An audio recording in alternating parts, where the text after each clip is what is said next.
तमिलनाडु के मदुरई में एक पहाड़ी पर सालों से दीपक जलाने की एक परंपरा रही, जिसे कर्तिगई दीपम कहते हैं, जिसकी तस्वीर आप देख रहे हैं। ये दीपक जिस स्तंभ या दीप थून पर जलाया जाता है, उसे लेकर हिंदू और मुस्लिम पक्ष के बीच लंबे समय से विवाद चल रहा है। विवाद का कारण यह है कि इस पहाड़ी पर दीपथुन के पास एक दरगाह भी मौजूद है, जो कुछ सदी पुरानी मानी जाती है। अब बड़ी बात यह है कि हाल ही में मद्रास हाईकोर्ट के एक जज जी.आर. स्वामीनाथन ने यह आदेश दिया था कि इस दीपक को उस प्राचीन स्तंभ पर जलाया जा सकता है जहां इसे लेकर अभी विवाद है।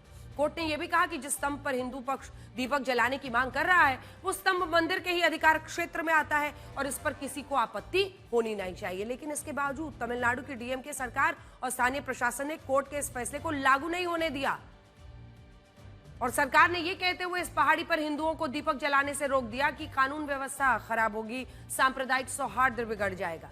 इसके अलावा डीएमके ने विपक्ष के 100 से ज्यादा सांसदों के साथ मद्रास हाईकोर्ट के इस जज जी.आर. स्वामीनाथन के खिलाफ महाभियोग प्रस्ताव लाने की कोशिश की, इंपीचमेंट मोशन।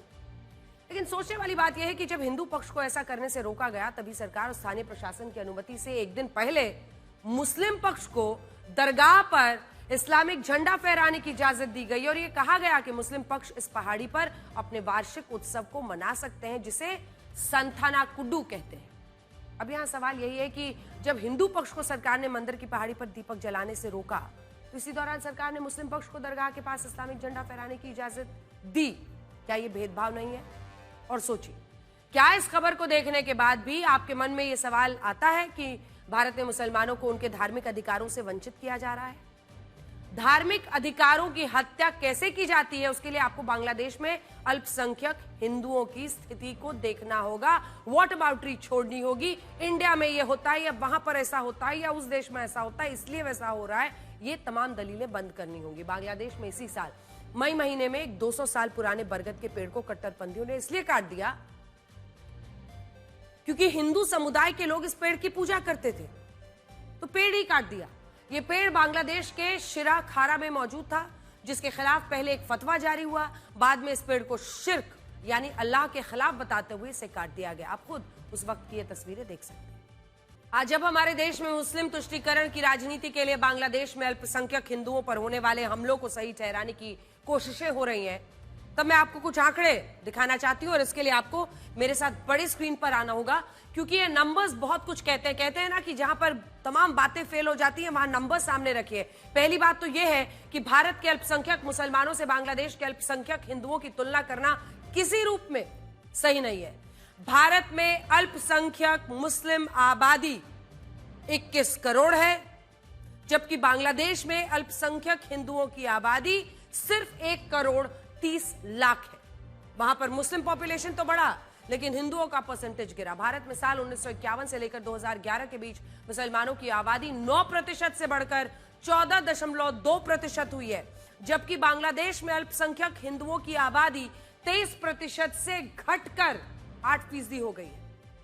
यह नंबर अपने आप में सब कुछ बताने के लिए काफी है। जहां भारत में मुस्लिमों की आबादी 9% से बढ़कर 14.2% हुई, वहीं बांग्लादेश में हिंदुओं की आबादी 23% से घटकर 8% हो गई। सबसे बड़ी बात यह है कि प्यू रिसर्च का अनुमान है कि साल 2050 तक दुनिया की सबसे ज्यादा मुस्लिम आबादी भारत में रहती होगी। साल 2050 तक भारत में मुसलमानों की आबादी 31 करोड़ 10 लाख होगी, जो भारत की कुल आबादी का 18.4% होगा, जबकि हिंदुओं की आबादी 80% से कम होकर 76%, ये वाला जूम इन करके दिखा दीजिए, 76.7% रह जाएगी। और भारत में हिंदू 130 करोड़ रह जाएंगे। ये प्यू रिसर्च की तरफ से जानकारी दी गई है। सबसे बड़ी बात तो यही है कि अभी दुनिया में सबसे ज्यादा मुस्लिम आबादी इंडोनेशिया में रहती है, इसके बाद पाकिस्तान में रहती है, फिर भारत में सबसे ज्यादा मुसलमान रहते हैं। लेकिन 2050 तक भारत पहले नंबर पर होगा, पाकिस्तान दूसरे नंबर पर और इंडोनेशिया तीसरे नंबर पर चला जाएगा। यानी ये मामला पूरी तरह से रिवर्स होता हुआ दिख रहा है। नंबर 2 के पोजीशन पर पाकिस्तान रहेगा, लेकिन इंडोनेशिया थर्ड पर आ जाएगा और भारत नंबर 1 पर चला जाएगा। ये प्यूर रिसर्च की तरफ से दिया हुआ डेटा है जो हम आपको दिखा रहे हैं। आप खुद सोचिए, अगर भारत में मुसलमानों का दमन हो रहा होता तो क्या भारत में मुसलमानों की आबादी इतनी तेजी से बढ़ती, और क्या भारत में मुस्लिम आबादी को लेकर इस तरह के अनुमान आते? सच तो यह है कि हमारे देश में कुछ अपवाद जरूर है, लेकिन भारत में अल्पसंख्यक मुसलमानों की स्थिति वैसी नहीं है जैसी बांग्लादेश में अल्पसंख्यक हिंदुओं की है।